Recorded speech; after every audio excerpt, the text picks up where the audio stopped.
Hi, this is Adam Goldberg, co-founder and chief innovation officer at Clear Sailing. Recently we conducted the Attribution Management Forum 2.0. The forum was a continuation of the Attribution Management series, which began on October 28, 2008, and continued with the second installment on January 29, 2009. The second gathering of the forum built on some of the scenarios which we covered in the first webcast. A wealth of audience feedback led to the creation of new scenarios and attribution rules concerning topics such as unrelated products, offline ads, and social media. We've created a series of 3 videos that cover the material presented during the second forum. This is the third and final video in the series from the second forum, and it discusses social media, SEO, and offline ads. In this purchase path, the advertiser sends a direct mail piece, such as a catalog or a flyer, to a consumer. That consumer then goes online and does a search for the branded term, in this case, finish line, clicks on the ad, and makes a purchase. It is known that the catalog was received within 7 days of the recipient making the online purchase. How should the direct mail be credited? If you vote for Attribution Rule A, you believe the credit should be distributed evenly between the catalog and the search. If you vote for Attribution Rule B, you believe both sources deserve credit. However, the breakdown between the two is not known. The catalog and the branded search each deserve a portion of credit for the sale, but it is undecided which deserves a greater portion. If you vote for Attribution Rule C, the catalog is given 100% of the credit for the sale. It introduced or reintroduced the brand of the consumer, and going to the website was simply the easiest way to place the order. If you vote for Attribution Rule D, you believe the branded search is the easiest to track and gets all the credit for the sale. It is also the action that led most directly to the purchase. When the results are segmented by experience level, there is a clear consensus. Over 63% of all experience levels believe that the catalog and the branded search each deserve credit. However, exact percentages are not determined. It's clear the audience feels that one source does not deserve all the credit for the sale. The results by business type voted similarly. Again, at least 65% of all groups determined that both ad sources deserve credit. It is interesting to note that in each results group, there are a small percentage of people that feel strongly enough to give 100% of the credit back to either the search or the catalog.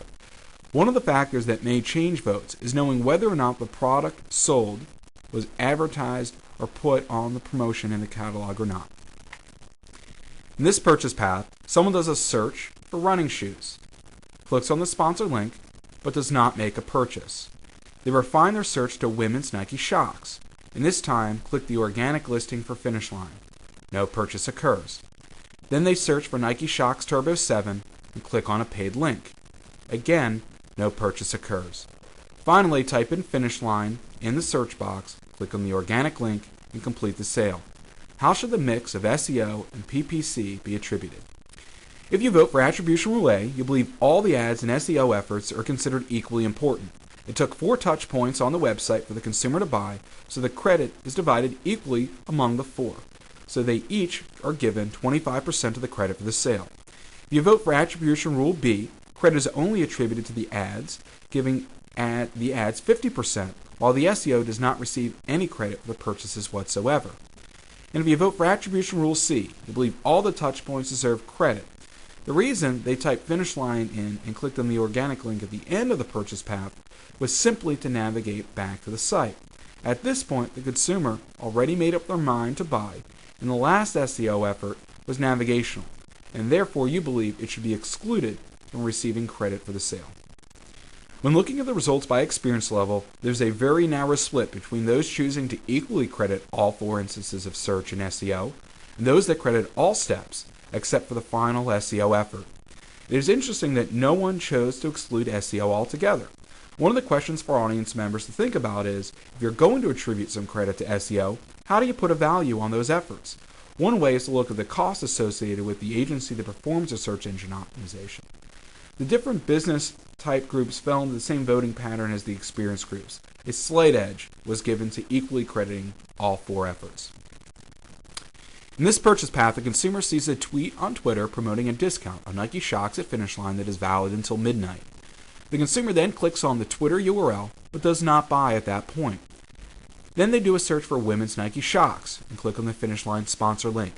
They complete the purchase before midnight and therefore receive the advertised discount. If you vote for Attribution Rule A, you think Twitter should be treated like an ad source and deserves credit for the sale the same way any advertisement would. The search also led them to purchase, so this credit is split evenly between the two sources. If you vote for Attribution Rule B, Twitter introduced the consumer to the product and informed them of the discount. You believe Twitter did all the work while the search was merely used for navigational purposes, so Twitter deserves 100% of the credit for the sale. If you vote for Attribution Rule C, the last action before the purchase was a paid click, so believe all the credit goes to search. You do not view Twitter as an ad source, and it gets no credit for the sale. Almost 70% of the experienced groups felt that Twitter and the paid search were equally important and should split credit for the sale.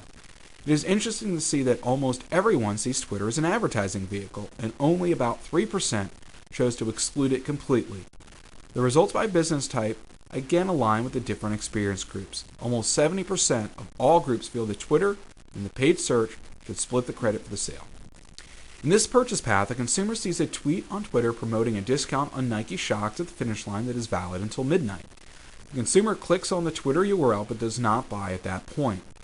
They go to the address bar, type in the URL for the finish line, and proceed to the site. Again, they complete the purchase before midnight and thus receive the advertised discount. If you vote for Attribution Rule A, you believe credit is split evenly between Twitter and the address bar.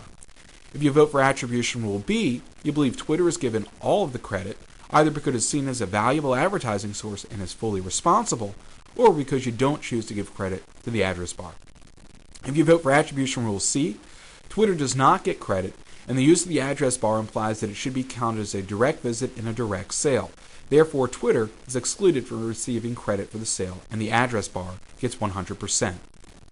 In this scenario, voters are eager to give Twitter 100% of the sales credit. Just about 70% of all the experience levels felt that the sales credit should be completely attributed to Twitter. It would be interesting to see if there was not such a linear path between Twitter and the sale. Would consumers still directly credit Twitter? For instance, what if the consumer did not buy in time to take advantage of the promotion? For the small percentage that chose to exclude Twitter altogether, it would be interesting to see what their level of involvement with Twitter is, and whether or not they have used it personally or professionally. Among the different business types, the results vary slightly.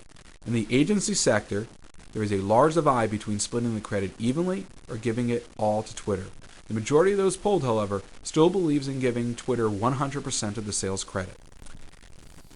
If you would like to view the Attribution Management Forum 2.0 in its entirety, you can do so by going to the On-Demand section of Search Marketing Now's website. For more information on attribution management, or to leave your questions and comments, visit attributionmanagement.com or check out ClearSailing's Facebook, Twitter, and YouTube channels. Look for more information soon on the third Attribution Forum, which will take place in late spring. Thank you for your time.